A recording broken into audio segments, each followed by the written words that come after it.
They showed up at my doorstep 5 days after everything came crashing down. Faces flushed, voices sharp with anger, and eyes burning with blame. But by then, it was far too late for their outrage to matter. I opened the door slowly, rested my shoulder against a frame, and stared at my wife's sister as if I'd been waiting for this moment, because I had. Her boyfriend stood behind her, confused, trying to look fierce but mostly looking lost, like a dog wagging its tail at the butcher. This was what truth looked like when it had been hidden too long and finally forced its way to the surface. It all started over Thanksgiving dinner plans, or rather, the lack of them.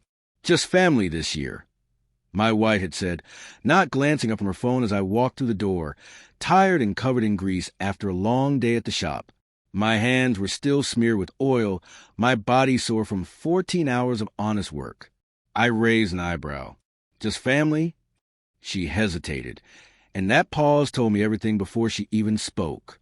My sister's bringing her new boyfriend. It's the first time she's introducing him, and she doesn't want you there. She's worried your job might embarrass her. I didn't argue. I didn't beg.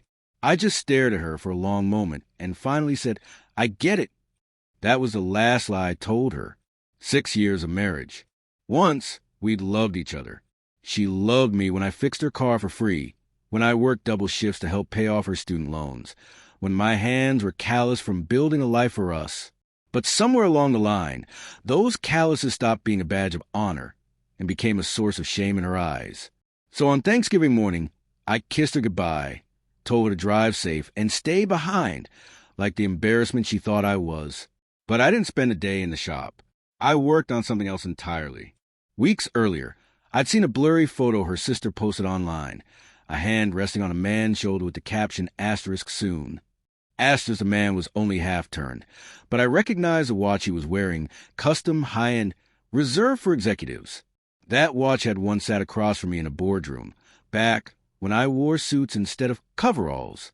Before I walked away from that world, I knew exactly who he was.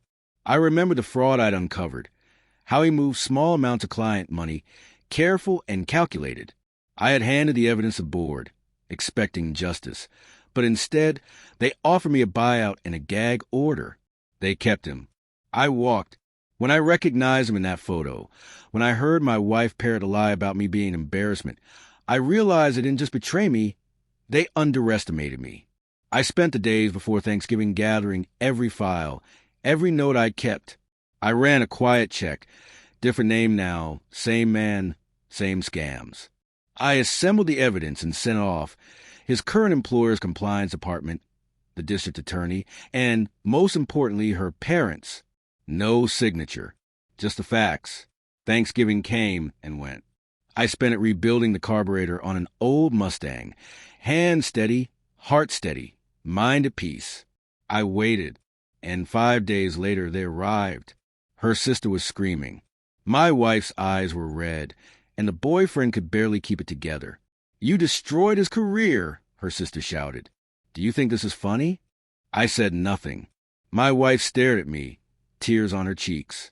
Was it you? Did you do this? I met her gaze. He's been stealing. He still is. He changed his name, but I recognize him. You didn't. Her sister shoved a crumpled piece of paper at me. The summary I'd sent, annotated with notes pointing to his crimes. Their father, a man of honor and discipline, would have read every word. You could have warned us, my wife cried. I nodded, calm. I did. You didn't listen. The boyfriend lunged, but her sister held him back. His mask had fallen, and shame had replaced the smug grin he wore at the door. He left first, defeated. Her sister followed, cursing, still in denial. My wife stayed, trembling. What happens to us now? She asked softly. I walked inside, grabbed a manila envelope, and handed it to her. Inside was a draft of our separation agreement. Simple, fair, final. You chose image over integrity, I said quietly. Now you know the difference. She cried, but I felt no satisfaction. There's no victory in watching someone collapse under the weight of their own choices. Just quiet, just peace. I don't wear suits anymore. I wear grease, dust, and pride. My shop stays busy. Word spreads when you're a man who stands for something. And every Thanksgiving, I set one extra plate. Not for her. For the lesson, the truth always finds its way home.